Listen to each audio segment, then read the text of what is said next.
toamna lui 1784, vestea răscoalei a început la Mesteacăn, în munții Apuseni.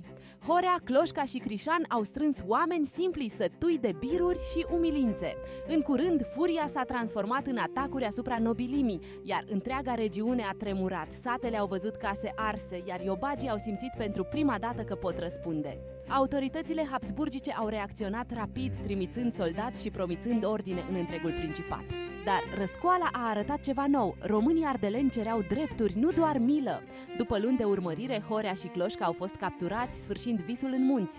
La Alba Iulia, execuția publică a devenit un spectacol dureros, urmărit de mulțimi în tăcere. Cloșca și Horea au murit, dar ecoul lor a rămas viu în sate și minți. Răscoala din 1784 a zdruncinat Iobăgea și a aprins pentru generații ideea de libertate.